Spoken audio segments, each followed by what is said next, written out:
Hello everyone, welcome to concept clarity and tricks. आज हम discuss करने वाले हैं फंडामेंटल राइट्स में first fundamental right that is right to equality, जिसमें हम बात करेंगे आर्टिकल 14 के बारे में और आर्टिकल 15 के बारे में जो आपके सामने मेंशन्ड है। क्या है ये आर्टिकल, एक एक चीज को बिल्कुल बारीकी से और डिटेल में जानने की और समझने की कोशिश करेंगे। ठीक है, तो ध्यान से देखना है, ध्यान से समझना है, बहुत इंपॉर्टेंट वीडियो है। चलिए शुरू करते हैं। राइट टू इक्वेलिटी, देखो सबसे पहली चीज तो ये आती है कि हमें इक्वेलिटी देने की जरूरत क्यों पड़ी। ठीक है, तो देखो समझो इस चीज को। जब हम पीछे के टाइम की बात करते हैं जहां पे डिस्क्रिमिनेशन हमें बहुत तरीके का देखने को मिलता है, चाहे हम बात करते हैं तो सबसे पहले हम देखते हैं कि राजा महाराजा हुआ करते थे। तो राजा महाराजा, उनकी फैमिली के लोग, वो क्या करते थे, जो भी नॉर्मल लोग हैं उनके साथ में एक तरीके से डिस्क्रिमिनेशन करते थे कि हम तो बहुत बड़े लोग हैं, आप छोटे हो, कीड़े मकोड़े के जैसे हो, उनके साथ में इल ट्रीट किया जाता था। ठीक है, उसी तरीके से हम बात करते हैं, जैसे हमने बहुत सारे केसेस देखे, जैसे डॉक्टर BR अम्बेडकर का केस देखा, उसमें हमें अनटचेबिलिटी का केस देखने को मिलता है। ठीक है, उनके साथ में कि आप एक डिस्टेंस पे बैठिए, उन्होंने जिस चीज को हाथ लगा दिया उसको लोग पानी नहीं पी रहे। ठीक है, तो इस तरीके के हमें डिस्क्रिमिनेशन देखने को मिलते हैं। ऐसे ही हम बात करते हैं तो जैसे बहुत सारी जगह पे ऐसा देखा गया कि ये पोस्ट तो सिर्फ बड़े लोगों की है, छोटे लोगों का यहाँ पे क्या काम, नहीं, इनके लिए पोस्ट नहीं है। लोअर कास्ट, अपर कास्ट देखने को मिलती है। उसी तरीके से हम बात करते हैं तो लोग रिलीजन के बेस पे, रेस के बेस पे, कास्टिज्म बहुत ज्यादा देखने को मिलता है। ऐसे ही हम बात करते हैं तो हमें देखने को मिलता है सेक्स के बेस पे, जैसे ये वीमेन है, ये मेल है, इस तरीके का डिस्क्रिमिनेशन बहुत ज़्यादा देखने को मिलता है। वैसे ही लॉज की नज़रों में अगर कोई लोअर कास्ट का है तो उसको इल ट्रीट किया जाएगा कि ये तो पुअर है और ये रिच है, चलो इसको तो कुछ छूट दे देते हैं, और ये तो गरीब है, चलो मारो इसको, कोई दिक्कत नहीं है। तो इस तरीके का डिस्क्रिमिनेशन हमें बहुत ज़्यादा देखने को मिलता है। इसी को दूर करने के लिए हमारे कॉन्स्टिट्यूशन में राइट टू इक्वेलिटी डाला गया, और इसमें हमें 5 आर्टिकल्स देखने को मिलते हैं। आर्टिकल 14, आर्टिकल 15, आर्टिकल 16, आर्टिकल 17 और आर्टिकल 18। ठीक है, जो सबसे पहला आर्टिकल है हमें ये डिफाइन करके देगा, ये कहेगा कि हमें इक्वेलिटी चाहिए किसकी नजरों में, लॉज की नजरों में। क्या है अभी देखेंगे, इसको अभी समझेंगे। पहले ओवरव्यू लीजिए कि क्या कहना चाहता है। ठीक है, आर्टिकल 14 कहता है कि लॉज की नजरों में हमें इक्वेलिटी चाहिए। ठीक है, पॉइंट क्लियर।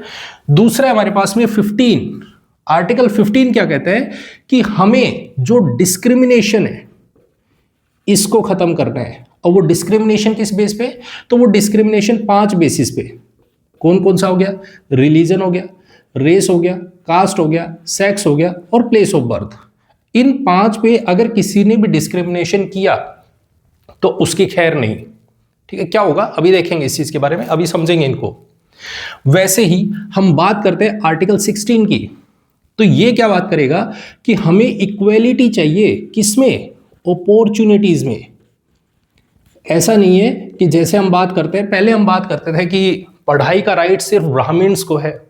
ठीक है, वैश्य, क्षत्रिय, शूद्र जो होंगे उनके लिए कोई लेना देना नहीं है। क्षत्रिय हैं केवल वही लड़ाई लड़ सकते हैं, वही वॉरियर बन सकते हैं। जो शूद्र हैं वो सिर्फ और सिर्फ छोटे काम करेंगे। इस तरीके का भाई सबको राइट मिलना चाहिए, अपॉर्चुनिटी सबको मिलनी चाहिए। तो हमें इक्वेलिटी चाहिए अपॉर्चुनिटी के बेस पे, तो इसको लेके आर्टिकल 16 डाला गया। वैसे हम बात करते हैं आर्टिकल 17 की, ये कहता है अगर किसी ने भी अनटचेबिलिटी की तो ध्यान रखना बख्शा नहीं जाएगा। अनटचेबिलिटी को खत्म करना है, आर्टिकल 17 में ऐड किया गया। और इसी तरीके से कि ये जितने भी टाइटल्स हैं इन सबको अबोलिश किया जाए। लोग जैसे लेके घूमते ना, छोरा लंबड़दार का, मैं सरपंच, ठीक है, इस तरीके के, मैं राजा महाराजा, इस तरीके के जो भी टाइटल्स हैं सबको खत्म किया जाए। तो इस तरीके से हमें देखने को मिलते हैं आर्टिकल 14, 15, 16, 17 और 18। हम एक एक करके सभी आर्टिकल्स को समझेंगे, पूरा डिटेल में समझेंगे और जानने की कोशिश करेंगे क्या है। आज का हमारा टॉपिक है 14, 15 के बारे में। पॉइंट क्लियर है। यहां पे आपको एक चीज समझनी है, जब भी जो भी आर्टिकल आप डिस्कशन करोगे, जो भी आर्टिकल पढ़ोगे, उसमें आपको 4 चीजें साथ में लेके चलनी है। कौन कौन सी? उसको देखना है कि क्या ये पॉजिटिव है या फिर नेगेटिव है, पहला पॉइंट। एक आपको टेबल बनानी है और उस टेबल में सभी के सभी आर्टिकल्स की, जितने भी आर्टिकल जो फंडामेंटल राइट्स में हम पढ़ेंगे, चाहे वो हम 14 से लेके 32 के बीच में सारे आर्टिकल्स के बारे में बात हो रही है, उसमें आप सबके बारे में मेंशन करोगे पॉजिटिव है या वो नेगेटिव है। दूसरी चीज, क्या वो आर्टिकल स्टेट के अगेंस्ट है या फिर स्टेट प्लस सिटीजन्स दोनों के लिए है, या जिसको हम बात करें इंडिविजुअल की सिटीजन बोल दो या फिर इंडिविजुअल बोल दो, इसके लिए है। ठीक है, स्टेट प्लस इंडिविजुअल दोनों के लिए, कि कोई नहीं कर सकता है। ऐसा नहीं है कि सिर्फ स्टेट के अगेंस्ट, क्योंकि जैसे हमने पीछे पढ़ा ना कि फंडामेंटल राइट्स में कॉन्स्टिट्यूशन ये मान के चल रहा है कि स्टेट बिगेस्ट वॉयलेटर है, तो यहां पे ये देखा जाएगा कि स्टेट ही है या फिर स्टेट प्लस इंडिविजुअल दोनों के लिए, कि कोई नहीं कर सकता है। ठीक है, अभी इनके एग्जांपल देखेंगे। तीसरा हमारे पास में आपको देखना है कि ये सिटीजन्स के अगेंस्ट है या फिर पीपल या पर्सन, जिसमें हम बात करते हैं सिटीजन्स प्लस फॉरेनर, दोनों के अगेंस्ट होगा, ये देखना है। और चौथी चीज आपको देखनी है कि क्या ये जो आर्टिकल है ये एब्सोल्यूट है, या फिर इस पे कोई रीजनेबल रेस्ट्रिक्शन है, अब कईयों के दिमाग में आएगा ये क्या टर्म है। देखो, एब्सोल्यूट का मतलब है कि ऐसा है तो है, कोई चेंज नहीं हो सकता, इसमें किसी तरीके की कोई छूट ही नहीं है। ठीक है, अगर आपने मर्डर कर दिया, जैसे मान लो एक छोटा सा एग्जांपल लेता हूं मैं आपके सामने, आपने मर्डर कर दिया तो आपको सजा मिलेगी ही मिलेगी, आपको जेल में जाना ही जाना पड़ेगा, उसके लिए कोई छूट नहीं है। ऐसा नहीं है कि आपको छोड़ दिया जाएगा। जैसे आप आर्टिकल 17 पढ़ोगे कि अनटचेबिलिटी, उसमें अगर कोई भी अनटचेबिलिटी करता पाया गया तो उसके लिए कोई छूट नहीं है, कोई माफी नहीं है, होगा तो होगा, भले ही वो कोई भी हो, कोई भी। ठीक है, लेकिन एक होता है रीजनेबल रेस्ट्रिक्शन का मतलब होता है कि उसमें कुछ रिलैक्सेशन देना, छूट देना, ताकि हमारी सोसाइटी मेंटेन रहे। ताकि अगर मान लो, सपोज करो, मैं आपके सामने एक छोटा सा एग्जांपल लूं कि अगर हम पूरी तरीके से एब्सोल्यूट बना दें, सब कुछ एब्सोल्यूट कर दें, तो इसका मतलब हम उसमें कुछ भी चेंज कर ही नहीं सकते। अभी इसके बारे में समझेंगे हम। ठीक है, सोसाइटी में केओस हो जाएगा, हमें सोसाइटी में बहुत तरीके का डिस्टोर्शन देखने को मिल सकता है। हमें हार्मनी क्रिएट करनी है, क्योंकि इंडिविजुअल पर्सन अपने राइट्स को एंजॉय करना चाहता है, इसके लिए हमें उसको कुछ छूट देनी पड़ेगी, ताकि हमारी सोसाइटी सोशल ऑर्डर को बना के रख सके। जो इंडिविजुअल राइट्स हैं और सोशल ऑर्डर है, उनके बीच में फाइन बैलेंस रहे, इसके लिए हमें कुछ रेस्ट्रिक्शंस कम करनी पड़ेंगी, रीजनेबल रेस्ट्रिक्शंस वहां पे देनी पड़ेंगी, करना पड़ेगा ये। ठीक है, इसी के बेसिस पे ये 4 पॉइंट्स आपको हर आर्टिकल में ऐड करना है कि कौन सा पॉजिटिव है, कौन सा नेगेटिव है, ये देखने, और ये चारों के चारों पॉइंट्स आपको नोट करने हैं। पहली चीज, एक टेबल ये बनानी है, और दूसरी टेबल आपको क्या बनानी है, उसमें ये देखना है, जैसे हमने बात की पीछे, इसमें बहुत सारी टर्म्स ऐसी आएंगी जो मेंशन्ड होंगी कॉन्स्टिट्यूशन में, लेकिन डिफाइंड नहीं होंगी। बहुत सारी टर्म्स आएंगी, जैसे हमने पीछे डिस्कशन किया लॉज के बारे में, लॉ वर्ड मेंशन्ड भी है और डिफाइंड भी है। जैसे हमने बात की स्टेट के बारे में, स्टेट वर्ड डिफाइंड भी है और मेंशन्ड भी है, लेकिन आपने देखा बेसिक स्ट्रक्चर ना तो मेंशन्ड है और ना ही डिफाइंड है। पॉइंट समझ आ गया? तो इस तरीके की एक टेबल आपको ऐसी भी क्रिएट करनी है जिसमें आप मेंशन करोगे कि ये मेंशन है, डिफाइंड भी है। पॉइंट क्लियर है? तो इस तरीके से हम सारे आर्टिकल्स को पढ़ेंगे, एक एक चीज को पढ़ेंगे, किसी भी तरीके का कोई भी क्वेश्चन यहां से छूटना नहीं चाहिए। क्लियर? बहुत ज्यादा इंपॉर्टेंट टॉपिक है, बहुत ज्यादा। फंडामेंटल राइट सबसे ज्यादा इंपॉर्टेंट है। ठीक है, पॉइंट क्लियर? तो चलो शुरू करते हैं। सबसे पहला हमारे पास आर्टिकल राइट टू इक्वेलिटी में, और वो है हमारे पास में आर्टिकल 14। देखिएगा, आर्टिकल 14 को पढ़ना शुरू कीजिए। क्या कहता है? वो है the state shall not deny. देखो पहली जो लाइन है उसमें बात की है आर्टिकल 14 को लेके, that is the state, state word देखिएगा स्टेट, द स्टेट, ठीक है, शैल नॉट, ठीक है, deny to any person, any person, clear. अब पहली टर्म यहां से निकालना शुरू करते हैं। यहां पे हमारे पास में आर्टिकल 14 को लेके बात हो रही है और वो हो रही है कि ये किसके अगेंस्ट दे रखा है। तो अगेंस्ट है हमारे पास सबसे पहले स्टेट के अगेंस्ट, स्टेट के अगेंस्ट।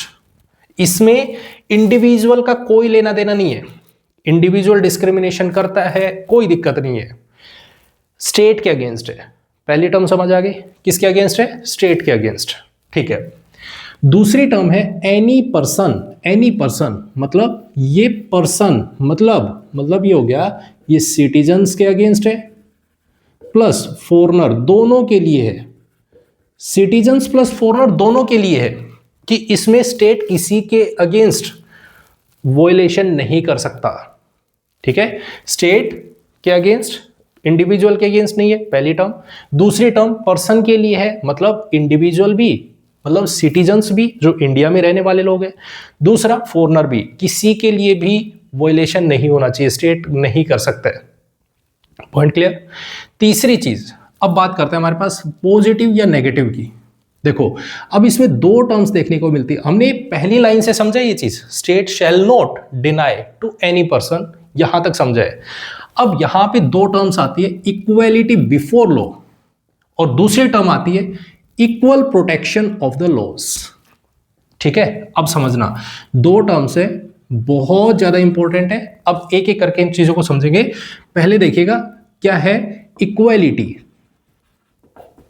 बिफोर लॉ,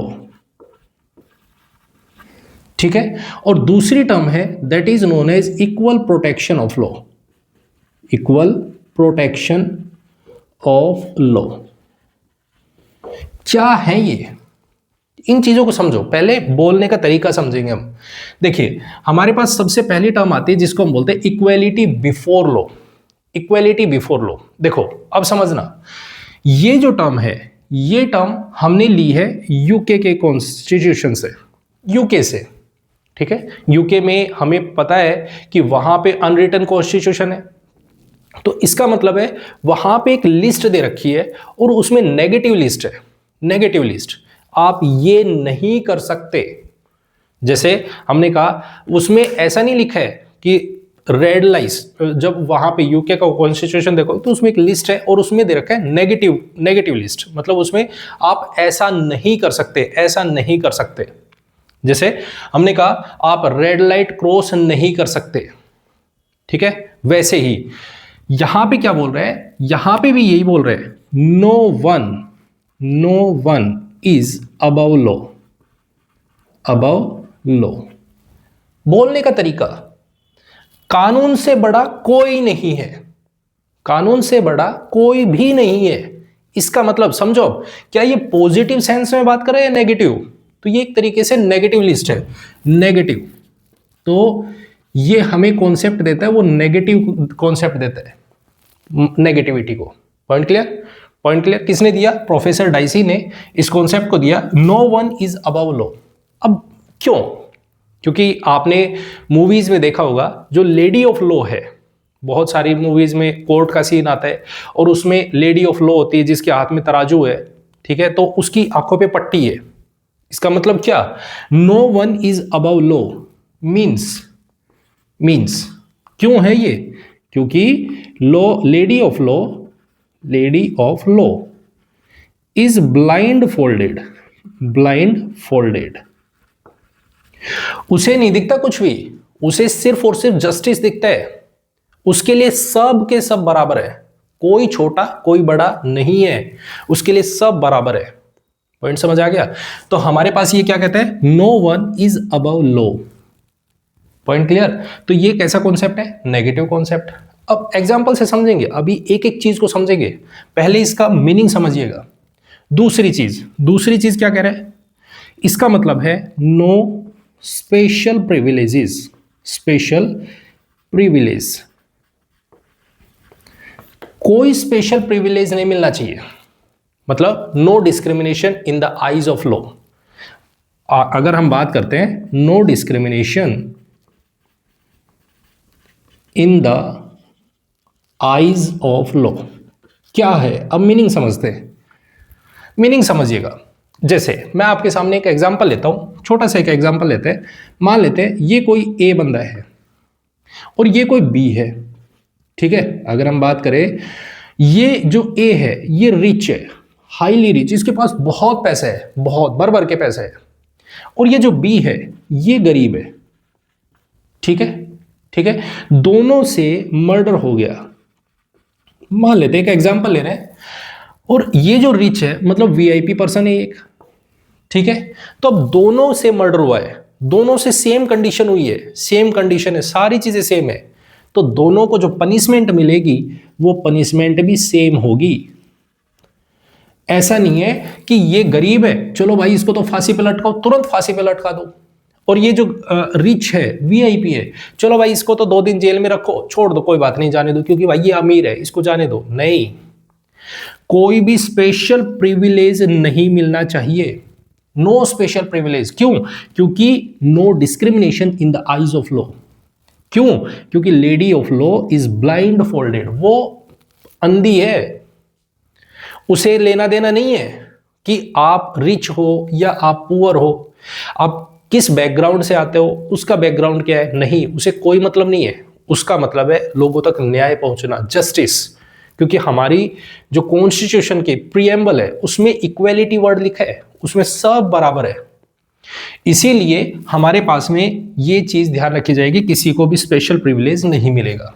जैसे और एग्जांपल लेते हैं, जैसे मान लो, सपोज करो मैं आपके सामने बात करूं, मान लेते हैं यूपीएससी का एग्जाम है, यूपीएससी का एग्जाम है, उसमें ऐसा नहीं है कि मान लेते हैं यूपीएससी में जो भी बंदा बैठा है, कोई रिटायर्ड ऑफिसर हो सकता है या उसमें मेंबर हो सकता है, कोई भी उसका रिलेटिव है, उसको बोल दिया जाए भाई ये तो इसका रिलेटिव है, चलो इसकी तो डायरेक्ट भर्ती करवा देते हैं, डायरेक्ट इसको तो डायरेक्ट ज्वाइन करवा देते हैं, ये तो डायरेक्ट आईएएस बन गया।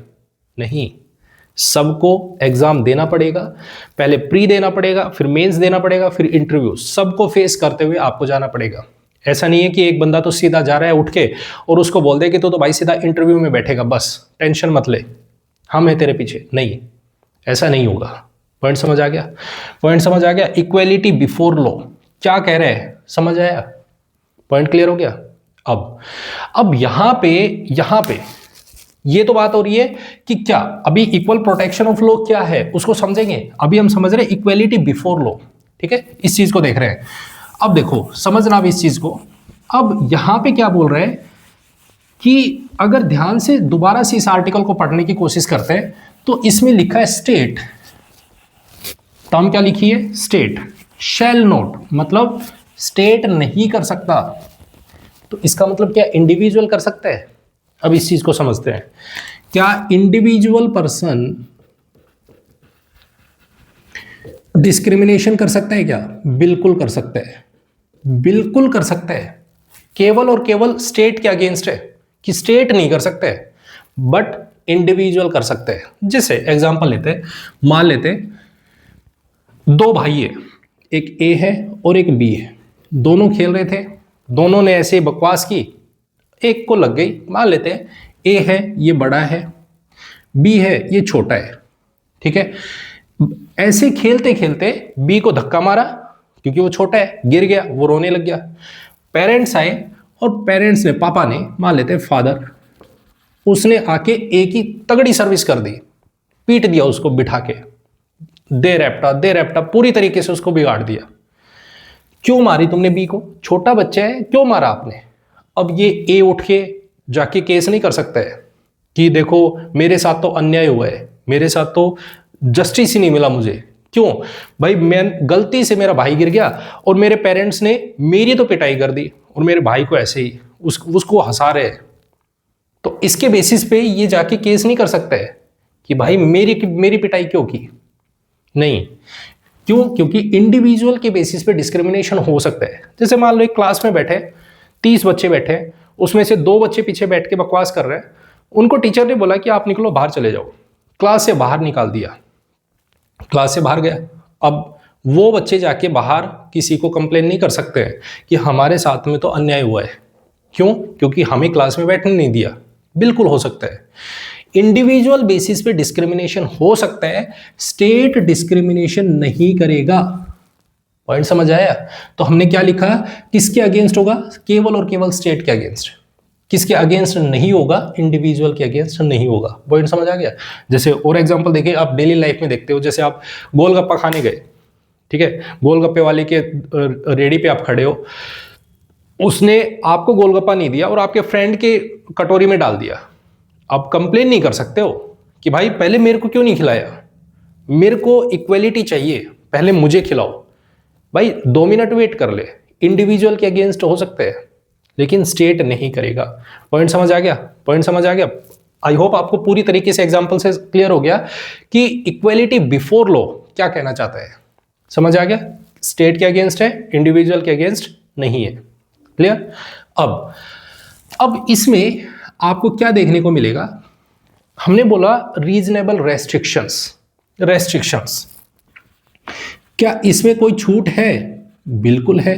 क्या ये एब्सोल्यूट है? तो देखो, ये एब्सोल्यूट नहीं है, इसमें रीजनेबल रेस्ट्रिक्शंस देखने को मिलेंगी। क्या? किसको?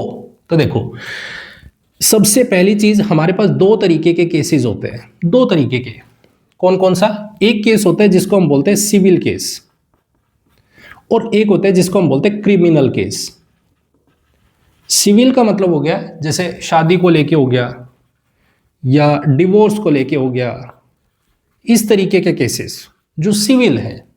कोई लड़ाई होगी, छोटी मोटी लड़ाई होगी, इस तरीके के केसेस सिविल केसेस है। क्रिमिनल जैसे मर्डर हो गया या रेप हो गया एंड सो ऑन, इस तरीके से। अब ये जो केसेस हैं, इसमें अब ध्यान से सुनना, पहला इसमें रेस्ट्रिक्शन है और वो ये है कि प्रेसिडेंट साहब और गवर्नर जब तक वो ऑफिस में हैं, ध्यान से सुनो, प्रेसिडेंट और गवर्नर जब तक वो ऑफिस में हैं, तब तक उनके ऊपर किसी भी तरीके का कोई भी क्रिमिनल केस नहीं हो सकता। जब तक प्रेसिडेंट और गवर्नर अपने ऑफिस में हैं, तब तक उनके ऊपर क्रिमिनल केस नहीं हो सकते। सिविल केस हो सकता है, लेकिन 2 महीने पहले, 2 months बिफोर, उनको एप्लीकेशन देनी पड़ेगी, मतलब एक तरीके से नोटिस देना पड़ेगा कि भाई आपके अगेंस्ट इस तरीके से केस किया जा रहा है, तो क्या ये हो सकता है या नहीं हो सकता है। तो इस तरीके से आपको ध्यान रखना है, सिविल केसेस हो सकते हैं, लेकिन उससे पहले 2 महीने पहले नोटिस देना पड़ेगा। दूसरी चीज, प्रेसिडेंट और गवर्नर के अगेंस्ट क्या नहीं हो सकता है? क्रिमिनल केस नहीं हो सकते। Point clear? दूसरी चीज क्या है? Diplomatic immunity. इसका मतलब ये है कि जैसे मान लेते हैं हमारे पास, हमारी जो कंट्री है इंडिया में हम बात करते हैं, अगर हम बात करें हमारे इंडिया की, इसमें बाहर की कंट्रीज की बहुत सारी एम्बेसीज हैं। जैसे यूएस ने एम्बेसी इंडिया में बना रखी है, दूसरी कंट्रीज की भी होंगी। तो यहाँ पे जो ये एम्बेसी है, इसमें कुछ डिप्लोमेट्स होंगे, जो बाहर के यूएस के डिप्लोमेट्स यहाँ पे बैठे होंगे। अब जब भी कोई भी एम्बेसी किसी भी कंट्री की होती है, तो वो एम्बेसी एक्चुअल में टेरिटरी मानी जाती है उस कंट्री की। जैसे यूएस की एम्बेसी इंडिया में है, तो जो एम्बेसी है वो यूएस की टेरिटरी मानी जाएगी, इंडिया की नहीं। हो सकता है ऐसा भी तो होगा कि इंडिया का एम्बेसी यूएस में भी तो देखने को मिलेगा, तो जो एम्बेसी यूएस में इंडिया की है, तो वो टेरिटरी इंडिया की मानी जाएगी, ना कि यूएस की। Point clear?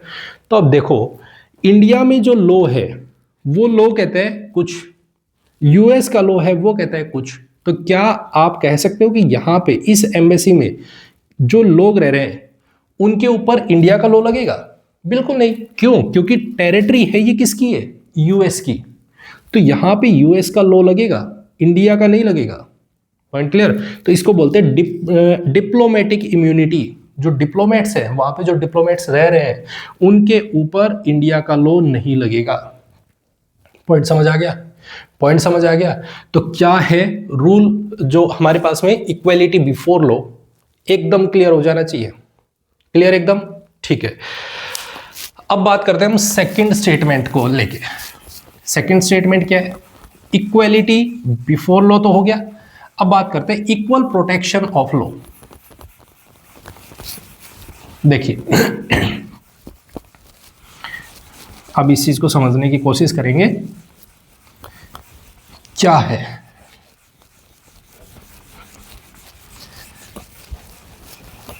देखो सेकंड टर्म है that is equal protection of law. इसको समझो। ये जो कॉन्सेप्ट है, ये कॉन्सेप्ट हमने एक्चुअल में यूएस से लिया है। मतलब समझो इस चीज का, इक्वलिटी बिफोर लॉ और इक्वल प्रोटेक्शन ऑफ लॉ क्या है। इक्वलिटी प्रोटेक्शन जो हमारे पास में ये बात कर रहा है, ये कह रहे हैं हमें बराबरी चाहिए, बराबरी चाहिए हमें। मतलब देखो अब समझो, यूएस से लिया है पहली चीज। दूसरी चीज, ये पॉजिटिव कॉन्सेप्ट है, पॉजिटिव, कि आपको डिमांड करनी है। डिमांड किसके लिए? For equality. देखो समझना इस चीज को। जैसे हम बात करें तो ये कुछ इस तरीके से, कुछ कैटेगरीज मान लेते हैं जो पीछे रह गई है, कुछ लोग जो पीछे रह गए हैं, तो गवर्नमेंट उनको कुछ सपोर्ट करे और उनको ऊपर लेके आए, उनको गवर्नमेंट पुश करे ताकि वो बराबर आ जाए। जैसे मैं आपको एक छोटा सा एग्जांपल लेता हूं। मान लेते हैं हमारे पास में ये कोई भी ग्राउंड है और इस ग्राउंड पे ये है फादर, ठीक है, और ये इनका बच्चा है, ये छोटा सा है। दोनों के दोनों बच्चे, दोनों के दोनों, फादर है और इनका बच्चा है, दोनों के दोनों घूम रहे थे और घूमते घूमते ये कोई सामने ग्राउंड होगा और उस ग्राउंड के बगल में खड़े होके देख रहे हैं। अब वो ग्राउंड है, उसके चारों तरफ इस तरीके से दीवार बनी हुई है।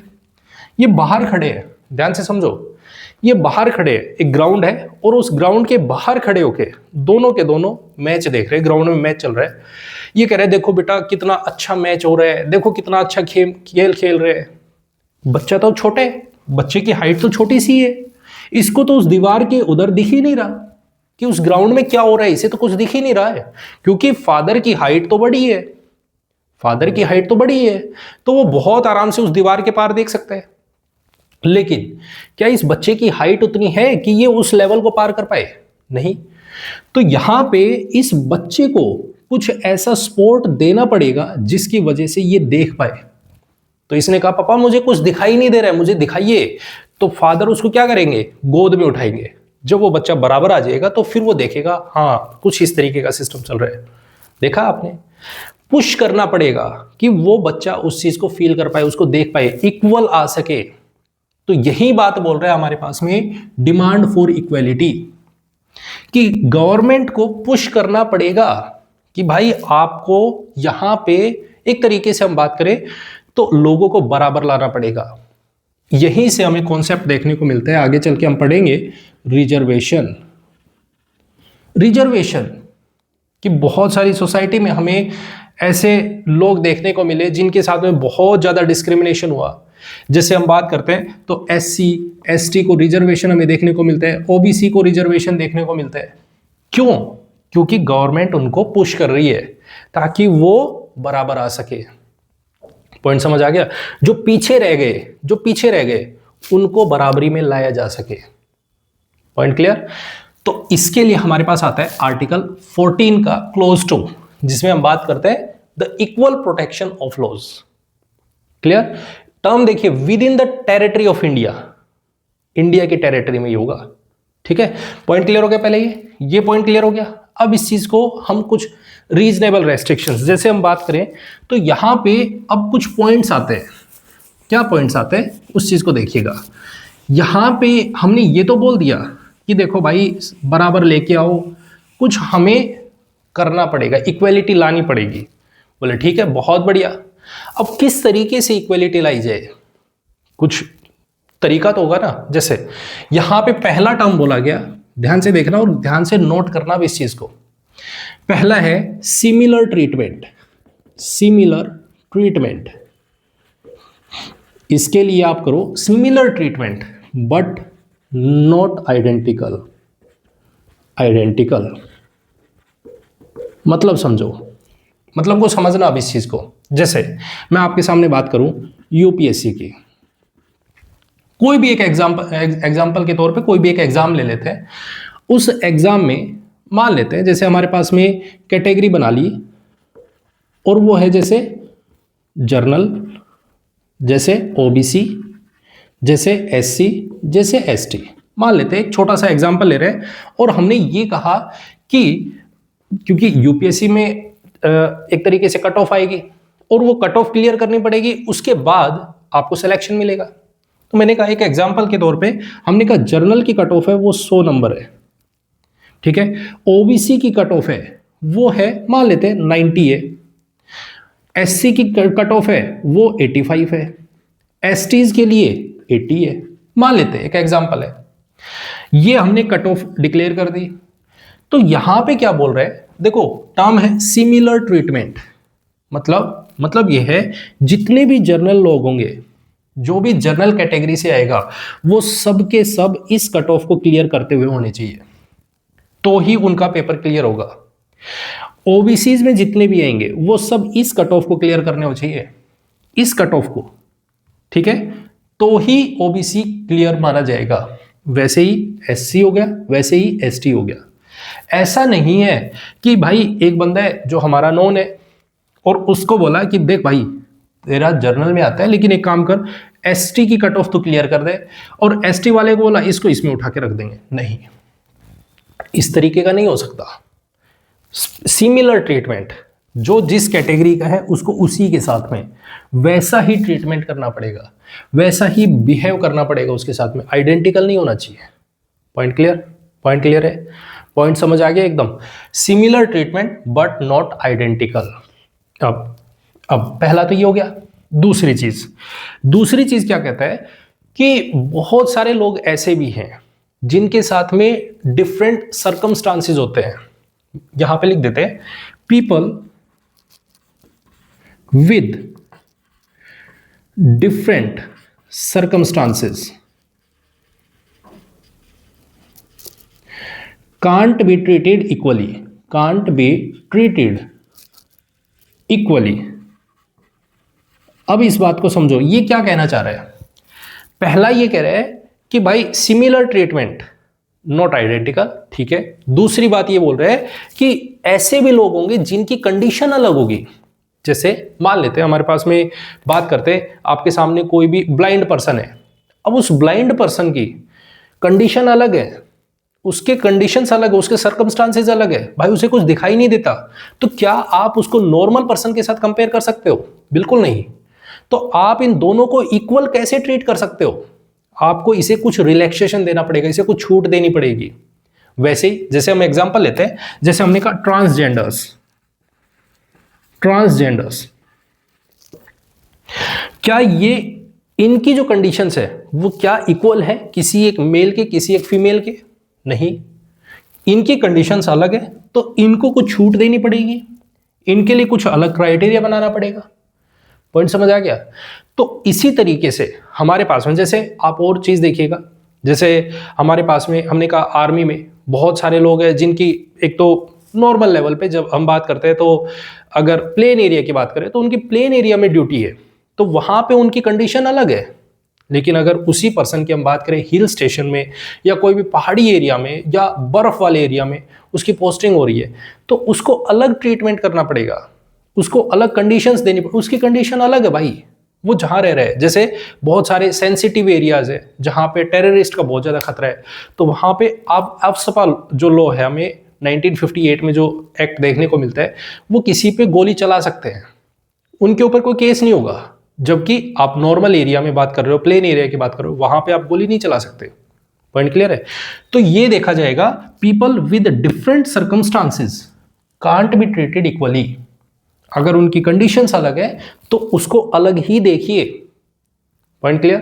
Point clear? तीसरा पॉइंट इसमें आता है जिसको हम बोलते हैं that is like, should be treated alike, should be treated alike. मतलब क्या है? मतलब देखो, जैसे मैं आपके सामने बात करता हूं पीडीएस सिस्टम। जैसे पूरी सोसाइटी में बहुत सारे लोग हैं, सारे के सारे पीडीएस सिस्टम पे चले जाए कि भाई हमें डिपो पे जाके खड़े हो जाए कि भाई पब्लिक डिस्ट्रीब्यूशन सिस्टम, जहां पे आपको अनाज सस्ते में मिल रहे हैं, तो सारे के सारे लाइन में खड़े हो जाए, मुझे भी चाहिए, मुझे भी चाहिए। नहीं भाई, वो अलग लोगों के लिए है, वो अलग के लिए है, ठीक है, वो गरीबों के लिए है, आपके लिए नहीं है, सबके लिए नहीं है। जैसे हम बात करते हैं फार्मर्स की, फार्मर्स उनको बिजली, जैसे हम बात करते हैं तो उनको पूरी तरीके से बारिश पे डिपेंड होना पड़ता है। तो इसके लिए गवर्नमेंट क्या करती है कि हम आपको सपोर्ट करेंगे ताकि आपको किसी भी तरीके से फेमाइन की सिचुएशन ना देखनी पड़े। कभी बारिश लेट भी हो सकती है, जल्दी भी हो सकती है, तो आपको उसके लिए हम आपको अपनी तरफ से छूट देते हैं और फ्री इलेक्ट्रिसिटी सप्लाई दी जाएगी आपको। तो अब आप जाके खड़े नहीं हो सकते हो कि भाई फार्मर्स को तो आपने एग्रीकल्चर की जगह पे आपने फ्री इलेक्ट्रिसिटी डिस्ट्रीब्यूशन किया है, हमें भी दो। नहीं, क्योंकि उनकी कंडीशन अलग है। पॉइंट समझ आ गया? Like should be treated alike, ठीक है, पॉइंट क्लियर। लास्ट पॉइंट इसमें आपको ध्यान रखना है, फोर्थ पॉइंट, और वो ये है कि सबके सब लॉज, जितने भी लॉज हैं वो यूनिवर्सल नहीं हो सकते, एक जैसा नहीं हो सकता। क्या? अगर हम बात करते हैं तो एवरी लॉ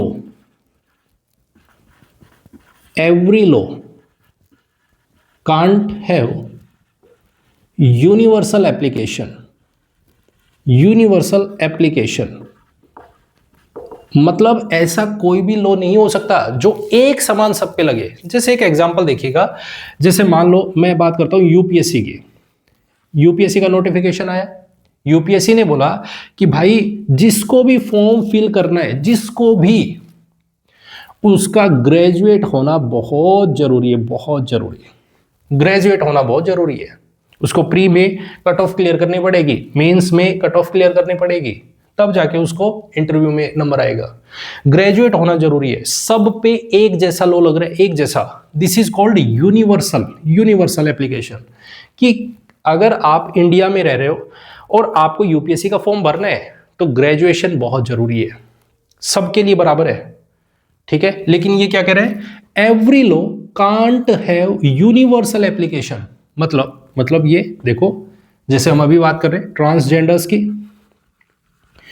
अगर हम बात कर रहे हैं ट्रांसजेंडर्स के लॉ की, हमने कोई लॉ बनाया, उसको हमने बनाया कि ये ट्रांसजेंडर्स के लिए ही है, तो क्या उसको हम पूरे इंडिया में अप्लाई कर सकते हैं? सेम ट्रीटमेंट नहीं कर सकते, क्योंकि वो पर्टिकुलर ट्रांसजेंडर्स पे ही है।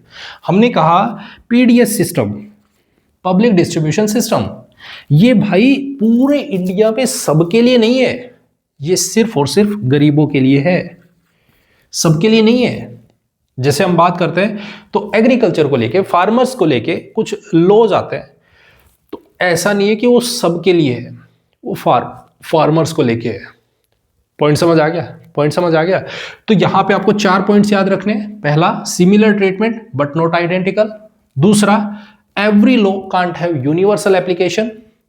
तीसरा, people with different circumstances should be treated alike, ठीक है, और like should be treated alike. ये 4 पॉइंट्स आपको ध्यान रखने हैं। पॉइंट क्लियर है? Point clear.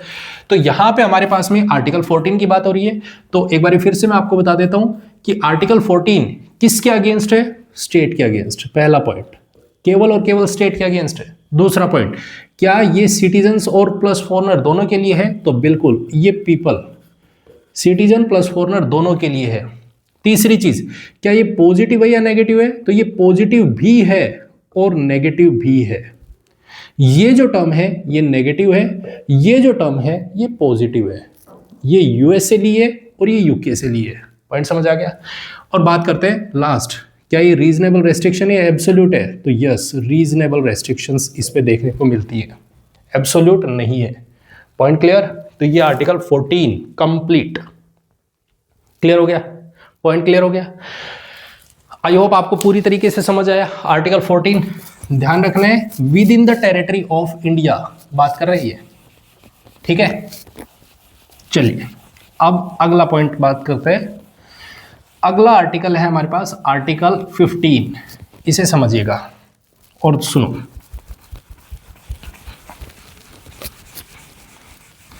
आई होप आपको पूरी तरीके से समझ आ रहा है क्या है, और पूरी तरीके से पॉलिटी आपको समझ आ रही होगी। किसी तरीके का कोई भी डाउट, कोई भी कंफ्यूजन नहीं होना चाहिए, ठीक है। तो देखो आर्टिकल 15 ये बात करता है डिस्क्रिमिनेशन को लेके, और डिस्क्रिमिनेशन भी आर्टिकल 15 की बात करते हैं। और आर्टिकल 15 किसके बारे में बात कर रहे हैं? प्रोहिबिशन। देखो समझो, पहला ही वर्ड है प्रोहिबिशन। प्रोहिबिशन मतलब रोकना है, नहीं करना है। इसका मतलब ये पॉजिटिव हुआ या नेगेटिव हुआ? तो हम कहेंगे ये नेगेटिव कॉन्सेप्ट है। Negative, negative, first point negative है, ठीक है। अब आगे पढ़ना शुरू करते हैं। Prohibition of discrimination, discrimination on the grounds of, on the grounds of religion. किस बेसिस पे? 5 बेस पे। अगर आपने डिस्क्रिमिनेशन किया या करते पाए गए, कौन कौन से होंगे? रिलीजन, दूसरा रेस, तीसरा कास्ट, चौथा सेक्स, और पांचवा प्लेस ऑफ बर्थ। अगर इसके बेसिस पे किसी भी तरीके का डिस्क्रिमिनेशन करते पाए गए तो आपको बख्शा नहीं जाएगा। पॉइंट क्लियर है?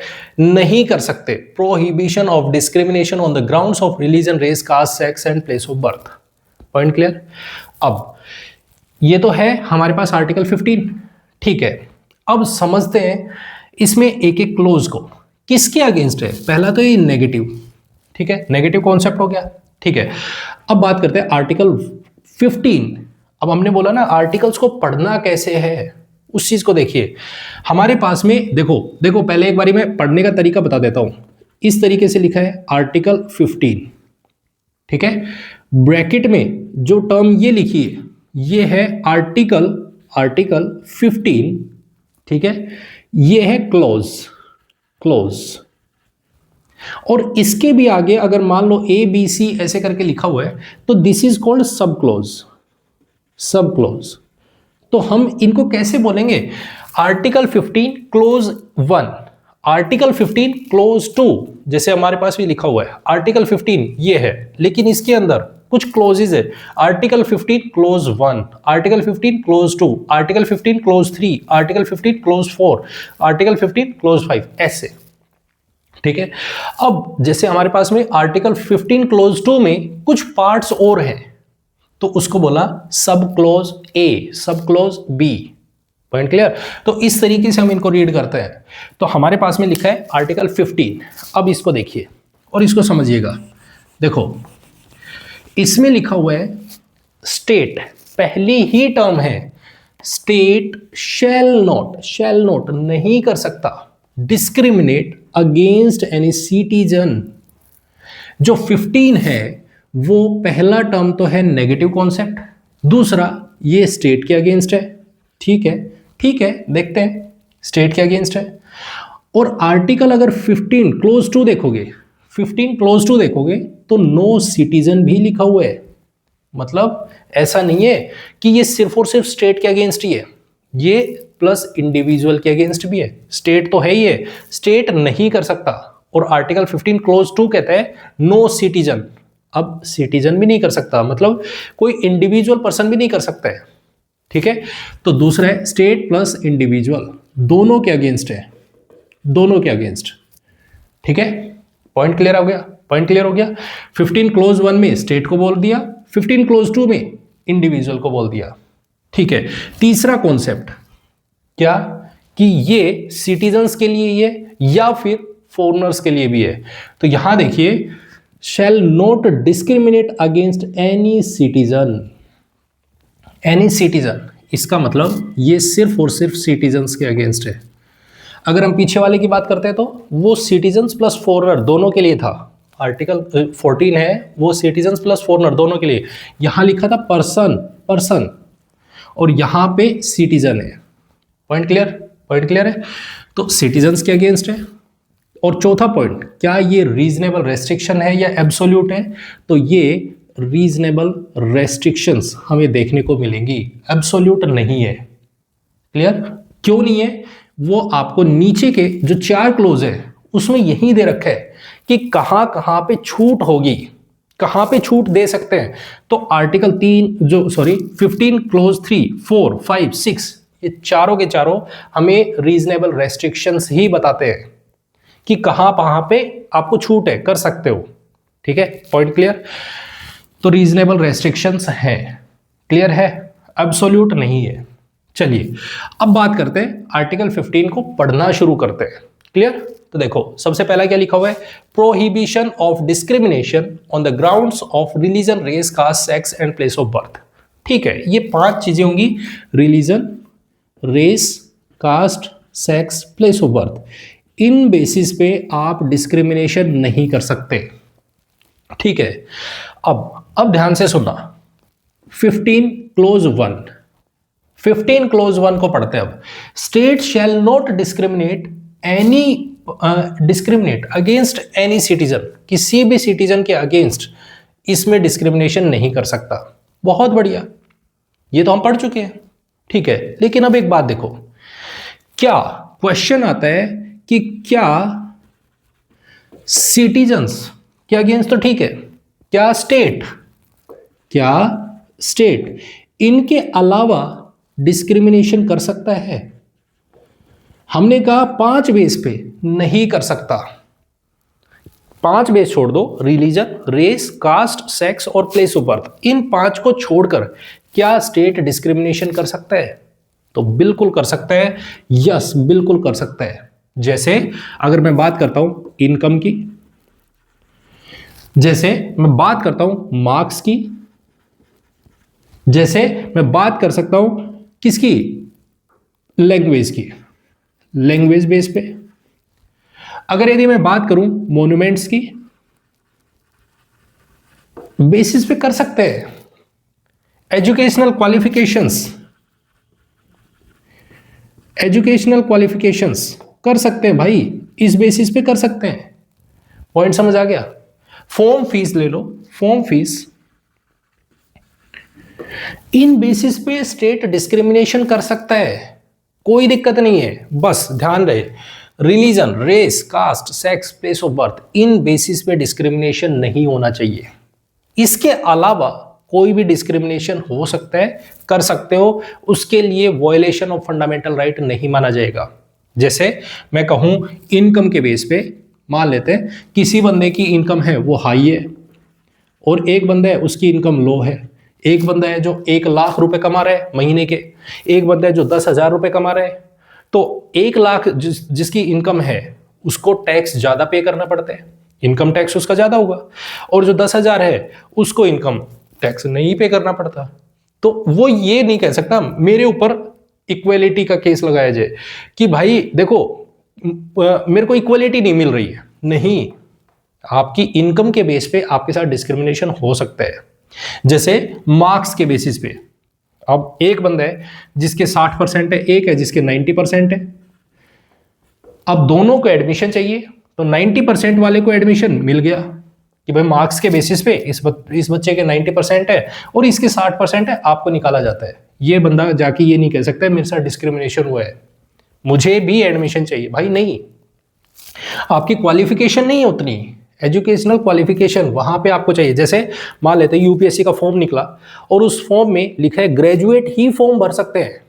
मैं 10वीं कर रहा हूं, मैं 11वीं कर रहा हूं, 12वीं कर रहा हूं, मैं जाके कह दूं मुझे भी यूपीएससी का फॉर्म भरना है, मुझे भी ऑफिसर बनना है। नहीं भाई, आप पहले क्वालिफिकेशन लेके आओ, ग्रेजुएट होइए, ग्रेजुएशन होने के बाद ही आप अप्लाई कर सकते हो। पॉइंट समझ आ गया? पॉइंट समझ आ गया? तो इस तरीके से हम डिस्क्रिमिनेशन कर सकते हैं। जैसे हम बात करें फॉर्म फीस की, जैसे फॉर्म की बात करते हैं तो कुछ फॉर्म होते हैं जिनमें फीस देखोगे, जनरल कैटेगरी 500 रुपए, SC ST OBC 100 रुपए, विमेंस के लिए 0 रुपए। तो आप ये नहीं कह सकते हो कि भाई हमारे साथ कैसे भेदभाव हो रहा है, इसमें फॉर्म की फीस तो 500 रुपए, जनरल वाले तो 500 रुपए दे रहे हैं और विमेंस फीस ही नहीं पे कर रही, उनको तो फ्री में ही फॉर्म भरवा रहे हो, तो हमारे साथ तो डिस्क्रिमिनेशन हुआ। नहीं, पॉइंट क्लियर हो गया? वैसे ही हम बात करें लैंग्वेज के बेस पे, बहुत सारी जगह है जहां पे लैंग्वेज को प्रेफरेंस दी जाती है। आप किस लैंग्वेज को फॉलो करोगे, आप इस लैंग्वेज से हो तो आप इस फॉर्म को भरिए, अदरवाइज नहीं भर सकते। पॉइंट क्लियर हो गया? मॉन्यूमेंट्स की बात करते हैं तो जैसे आप कहीं भी जा रहे हो, छोटे बच्चों की टिकट नहीं लगती है, बड़े के लिए टिकट होती है। तो आप ये डिस्क्रिमिनेशन नहीं मानोगे। पॉइंट क्लियर हो गया? पॉइंट क्लियर हो गया। तो पहला आर्टिकल समझ आ गया। आर्टिकल 15 क्लोज फर्स्ट कहता है state shall not discriminate against any state, sorry against any citizen. समझ आ गया? इन 5 बेसिस पे, ऊपर के जो भी 5 बेसिस है, इनके बेसिस पे डिस्क्रिमिनेशन नहीं हो सकता, उसके अलावा डिस्क्रिमिनेशन हो सकता है। क्लियर? अब बात करते हैं सेकंड की, clause two. Article 15 clause two, इसी में पढ़ते हैं, इसी को समझते हैं। नो सिटीजन मतलब ये किसके लिए? इंडिविजुअल को लेके, कि इंडिविजुअल नहीं कर सकते। ऊपर स्टेट के बारे में लिख दिया, अब इंडिविजुअल ये भी डिस्क्रिमिनेशन नहीं कर सकता।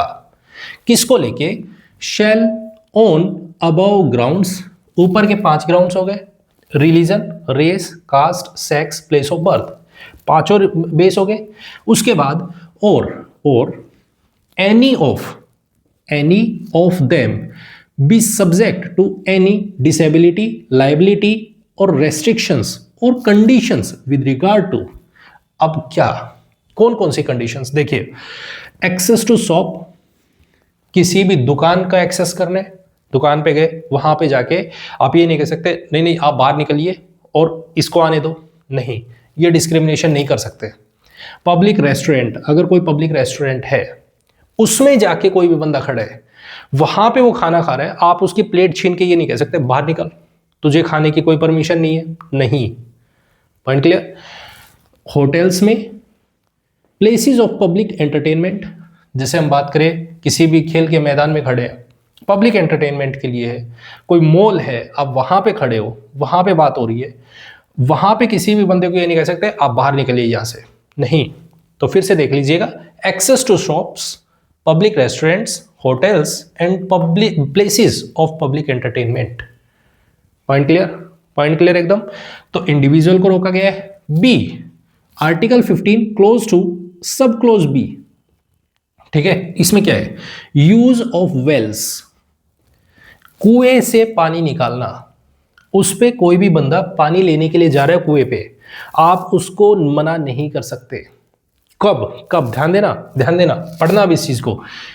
टैंक्स, कोई टैंक बना हुआ है, उस पे बाथिंग घाट्स, कोई घाट है जहां पे नहाने के लिए जा रहा है, कपड़े धोने के लिए जा रहा है, वहां पे roads, places of public resort, maintained. अब देखो ध्यान से, वो जगहें ये जो या तो पूरी तरीके से होली, पूरी तरीके से, या फिर और partly out of state fund, जिसको स्टेट ने बनाया है, ऐसा कोई भी कुआ, ऐसा कोई भी टैंक, ऐसा कोई भी बाथिंग घाट या रोड या फिर public place, public resort, place of public resort, जो कि पूरी तरीके से स्टेट ने बनाया है या फिर उसमें स्टेट ने फंड किए हैं, ऐसी जगह पे जो जर्नल पब्लिक यूज के लिए है, जर्नल पब्लिक यूज के लिए है। अब जैसे मान लेते हैं किसी एक पर्सन ने अपने घर के बाहर पब्लिक यूज के लिए पानी का टैंक रख दिया, ठीक है, वाटर कूलर आप देखते हो गर्मी के टाइम में बहुत सारे लोग लगा देते हैं। तो अब कोई भी सड़क पे आ रहा है, आपने सड़क पे लगा रखा है, अब वो जर्नल यूज के लिए है, अब कोई भी बंदा आके मना नहीं कर सकता है कि नहीं नहीं तुम तो बाहर चले जाओ भाई, तुम्हारे लिए यूज का नहीं है। अगर इतना है तो आप अपने अंदर लगाइए, अंदर रखो इसको, वहां पे कोई यूज करे ना करे आप उस पर रेस्ट्रिक्शन लगा सकते हो। किसी ने अपने घर में कुआं बना रखा है, कोई भी इंडिविजुअल उसने अपना पर्सनल घर में कुआं बना रखा है, तो उस पर वो रोक सकता है कि भाई हमारे घर में पानी भरने के लिए नहीं आ सकते। लेकिन अगर वो बाहर है, अगर वो पब्लिक यूज के लिए है, अगर उसको गवर्नमेंट ने फंड कर रखा है, तो फिर उसके ऊपर कोई भी रोक टोक नहीं लगाई जा सकती है, डिस्क्रिमिनेशन नहीं कर सकते। पॉइंट समझ आ गया? पॉइंट समझ आ गया। तो ये हमारे पास में आर्टिकल 15 क्लोज टू क्या कहते हैं? इंडिविजुअल पर्सन को रोका जा रहा है कि आप इसके बेसिस पे कोई भी डिस्क्रिमिनेशन नहीं कर सकते। Point clear? Point clear. अब बात करते हैं रेस्ट्रिक्शंस की। ये तो हमारे पास में है आर्टिकल 15 क्लोज टू, क्या क्या है, कैसे है, समझ आ गया? Point clear. ये डिस्क्रिमिनेशन को रोकने के लिए कि ये नहीं कर सकते, क्या कर सकते हैं, अब उसे देखिएगा। रीजनेबल रेस्ट्रिक्शंस, अब इस चीज को समझते हैं। Point clear. कैसे पढ़ते हैं पॉलिटी, समझ आ रहे हैं? रटने की नहीं है पॉलिटी कि लिया और चलो रटना शुरू कर देते हैं, चलो ठीक है मन में आया वही चीज, सिर्फ रटाफिकेशन चल रही है। समझो, एक एक टर्म को समझिए, तोड़िए उस टर्म को, क्या कहना चाह रही है, और समझो एक एक चीज को। ठीक है, तो चलो अब ये है रेस्ट्रिक्शंस, रीजनेबल रेस्ट्रिक्शंस, पूरी तरीके से एब्सोल्यूट नहीं है। कैसे? अब देखो, हमने ऊपर पढ़ा सेक्स के बेस पे डिस्क्रिमिनेशन नहीं हो सकता। ठीक है, अब रेस्ट्रिक्शंस देखो, पहली रेस्ट्रिक्शन है आर्टिकल 15 क्लोज 3 में, और वो क्या कहती है? देखो, state shell make any special provisions for women and children. ये किसके लिए है? विमेन के लिए एंड चिल्ड्रन।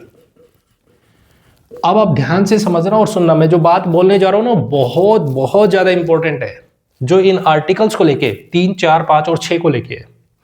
इसमें आपको एक टर्म देखने को मिलेगी, मैंने यहां पे स्पेशल प्रोविजन को हाईलाइट किया। स्पेशल प्रोविजंस ये क्या है? देखो, स्पेशल प्रोविजन इसका मतलब क्या है? इसका मतलब है स्टेट की डिस्क्रिशन है। डिस्क्रिशन मतलब स्टेट की मर्जी है, अगर चाहे तो बना सकता है।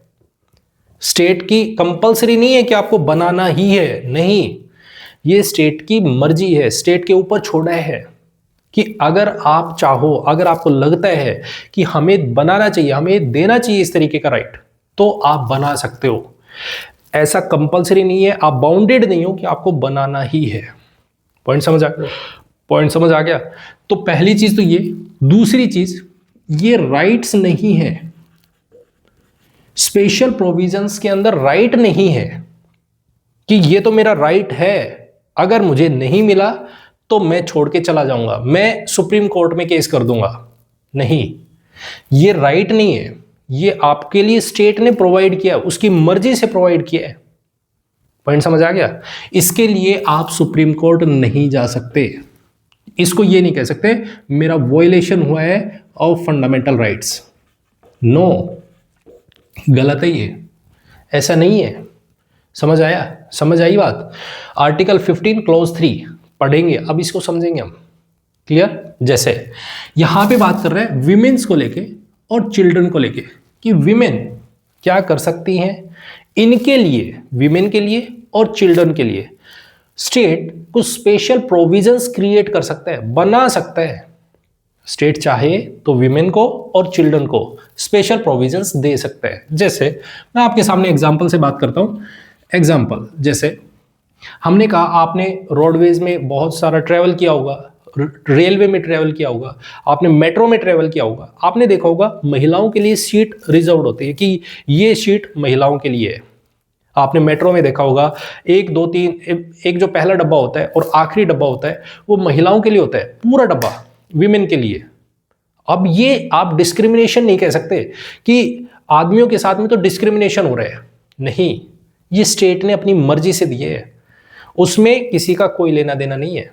जैसे अगर आप बात करोगे तो महिलाएं जो जॉब करती है, वर्किंग है, उनको बेबी होता है तो उनको 6 महीने की मैटरनिटी लीव दी जाती है, 6 महीने की। अब आप जाके वहां खड़े नहीं हो सकते हो और क्लेम नहीं कर सकते हो कि सॉरी कि मुझे भी मैटरनिटी लीव चाहिए, नहीं, वो महिलाओं के लिए है। पॉइंट समझ आया? जैसे अगर हम बात करें बच्चों के लिए, चिल्ड्रन के लिए, अगर यदि हम बात करें तो आपने मेट्रो में देखा होगा कि एक पर्टिकुलर हाइट के नीचे अगर कोई बच्चे हैं, 3 फीट से नीचे अगर कोई बच्चा है तो उसके लिए टिकट नहीं लगेगी।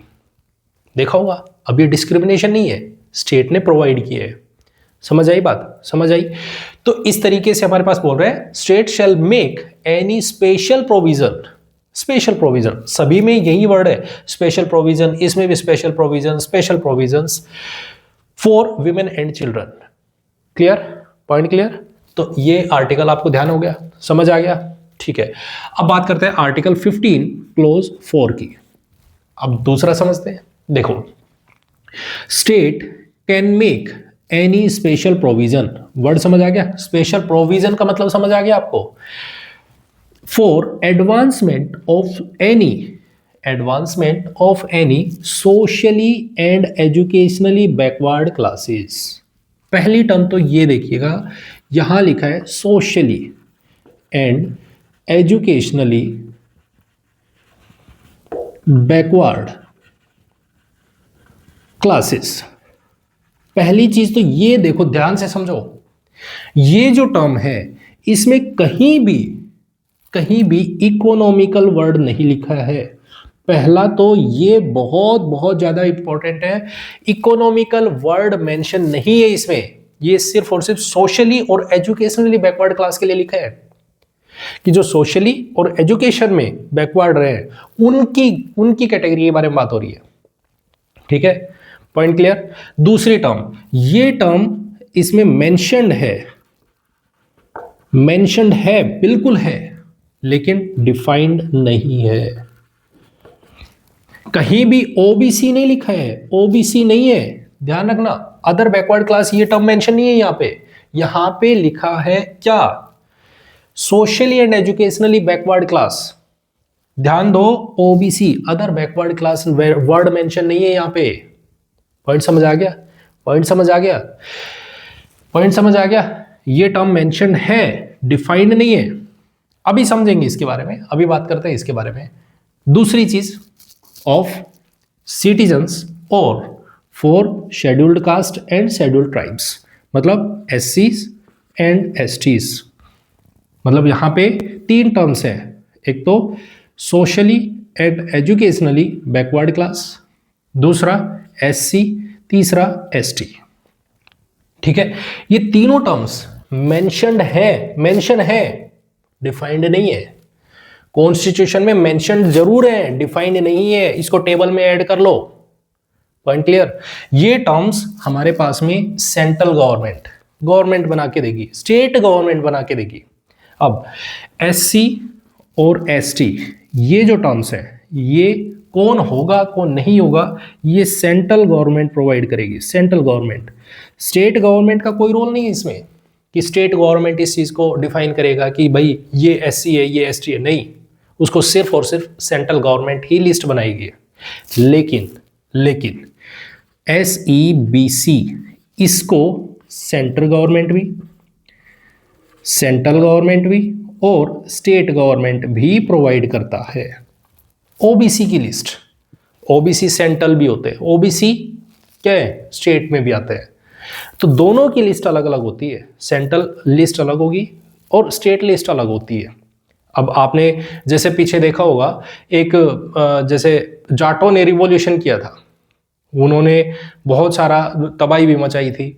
वो किसके अगेंस्ट था? वो सेंट्रल गवर्नमेंट के अगेंस्ट नहीं था, वो स्टेट गवर्नमेंट के अगेंस्ट था। जैसे अगर कोई भी एससी और एसटी का रिजर्वेशन को लेके किसी भी तरीके का हंगामा होता है, कोई भी रिवॉल्यूशन होता है, ठीक है, तो वो किसके अगेंस्ट होगा? सेंट्रल गवर्नमेंट के अगेंस्ट होगा, स्टेट गवर्नमेंट के अगेंस्ट नहीं होगा।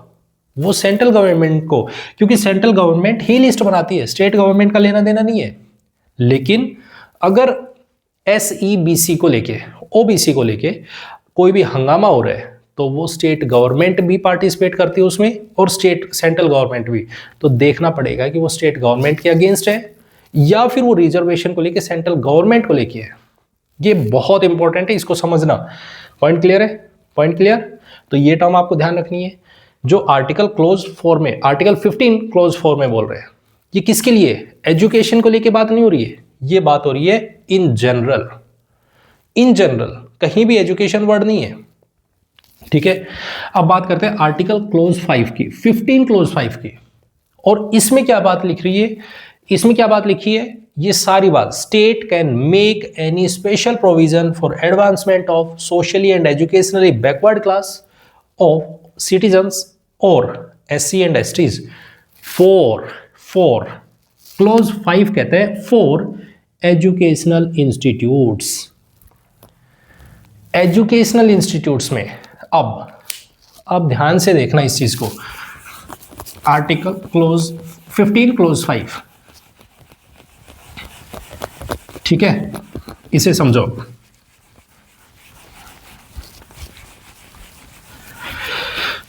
देखिए आर्टिकल 15 क्लोज 5, इसमें हमारे पास में जो बात हो रही है वो बात हो रही है एजुकेशनल इंस्टीट्यूट्स की, एजुकेशनल इंस्टीट्यूट्स। ये जो टर्म है ये बात कर रहे हैं गवर्नमेंट जितने भी हैं, या हम इंडिविजुअल्स की बात करते हैं, प्राइवेट इंस्टीट्यूट्स है उनमें भी बात हो रही है, लेकिन एक्सेप्ट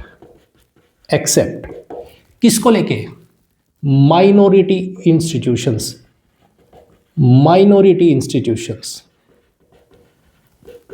ऐसा नहीं है कि जो इंस्टीट्यूशन माइनॉरिटीज के लिए है उनमें भी आप क्लेम करो कि वहां भी हमें रिजर्वेशन चाहिए, नहीं, ये सिर्फ और सिर्फ उनके लिए है जहां पे गवर्नमेंट के इंस्टीट्यूशंस होंगे या प्राइवेट के, वहां चलेगा, लेकिन कहां नहीं होगा, माइनॉरिटी इंस्टीट्यूशंस में नहीं होगी ये बात। पॉइंट समझ आया? तो आर्टिकल 15 और आर्टिकल 15 क्लोज 4 और आर्टिकल 15 क्लोज 5 दोनों में डिफरेंस है। ये जर्नल की बात कर रहे हैं, इन जनरल आर्टिकल 15 क्लोज 5 ये बात कर रहे हैं एजुकेशनल इंस्टीट्यूशंस की। ये जो आर्टिकल है ये article 93rd amendment act CAA 2005 में इसको ऐड किया गया। जो आर्टिकल 15 क्लोज 5 है इसको हमने 93rd अमेंडमेंट एक्ट में डाला कि भाई हमें इस तरीके का कॉन्सेप्ट लाना पड़ेगा, जहां पे इसको ऐड किया गया। ठीक है, पॉइंट क्लियर? तो ये ध्यान रखना आपको, ये किसके अगेंस्ट है, स्टेट प्लस इंडिविजुअल दोनों के अगेंस्ट है। ये भी हमारे पास में यही चीज कहता है, सॉरी, रीजनेबल रेस्ट्रिक्शंस है एक तरीके से, और जो रिजर्वेशन की बात करेगा आगे चल के हम डिस्कशन करेंगे इसके बारे में। Point clear? Point clear? ये इन जनरल है, ये एजुकेशनल इंस्टीट्यूशंस को लेके है। क्लियर?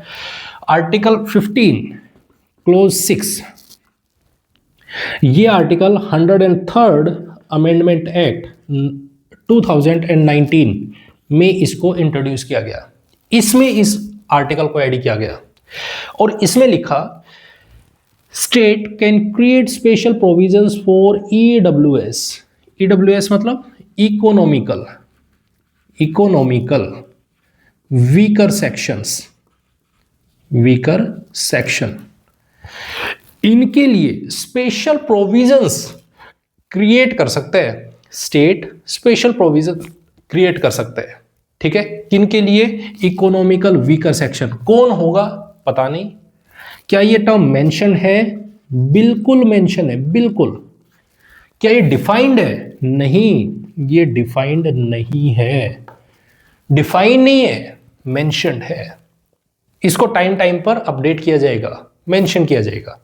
इसमें बोला कि अप टू, ध्यान देना, अप टू 10% रिजर्वेशन की बात कर रहे हैं, और वो किस में? एजुकेशनल इंस्टीट्यूशंस में, कि वहां पे EWS जो ग्रुप होगा उनको हम 10% रिजर्वेशन, एक्स्ट्रा 10%, SC ST और जो socially and educationally backward class है उनके एक्स्ट्रा अप टू 10% हम रिजर्वेशन प्रोवाइड करेंगे। अप टू का मतलब क्या है? वो हो सकता है 0% भी हो, कोई जरूरी नहीं हम देंगे ही देंगे, हो सकता है वो 1% भी हो सकता है वो 2% भी हो, अप टू 10%। अप टू का मतलब होता है बीच में हो सकते हैं, देना पड़े तो दे भी देंगे, लेकिन वो 10% से ज्यादा नहीं होगा। इसका मतलब हमारे पास में यहां पे हमें जो समझ रहे हैं वो ये कि जैसे अब आपने बात की ना कि यहां पे हम रिजर्वेशन देते चले जाए और जनरल कैटेगरी वाले बेचारे बैठे रह जाए, तो इसके लिए हमें सोशल ऑर्डर को बनाना है, फाइन बैलेंस क्रिएट करने हैं, ताकि किसी भी तरीके की सोसाइटी में ऑर्डर डिस्टर्ब ना हो। ठीक है, पॉइंट क्लियर? तो इसके लिए हमारे पास में ये लिखा है up to. Clear? Point clear? तो इस तरीके से हमारे पास में आर्टिकल 14 और आर्टिकल 15 पूरे का पूरा मैंने आपके सामने एक्सप्लेन किया। समझ आए दोनों आर्टिकल्स क्या है? तो आर्टिकल 15 और 15 किस किस के बारे में बात कर रहे हैं? कुछ कैटेगरीज है, जैसे हमारे पास में बात कर रहे हैं, अगर हम बात करते हैं तो विमेन को लेके बात कर रहे हैं। अगर यदि आप विमेन एम्पावरमेंट को लेके कोई भी क्वेश्चन लिख रहे हो, आंसर लिख रहे हो, तो उसमें आप ये इंसर्ट कर सकते हो। उसमें आप चिल्ड्रन को लेके बात कर रहे हो तो वहां पे बात कर सकते हो। अगर हम बात करें SC को लेके, ST को लेके, अगर हम बात करें socially and educationally backward class को लेके, अगर हम बात करते हैं तो इकोनॉमिकल वीकर सेक्शन को लेके, ये सारी की सारी टर्म्स इस आर्टिकल में इंक्लूडेड है, यहां पे हैं। पॉइंट समझ आ गया? पॉइंट समझ आ गया? तो आर्टिकल 14, आर्टिकल 15 आई होप आपको पूरी तरीके से समझ आ गया और आपको एक एक टर्म क्या है और क्या एक्सप्लेन करना चाहता है वो अच्छे से डिटेल में समझ आ गया होगा। ठीक है, तो आई होप आपको वीडियो अच्छी लगी तो इसे लाइक, कमेंट एंड शेयर जरूर करें। चैनल को सब्सक्राइब नहीं किया है तो प्लीज चैनल को सब्सक्राइब जरूर करें। मिलते हैं नेक्स्ट वीडियो में। Thank you very much and have a nice day. Bye bye, take care.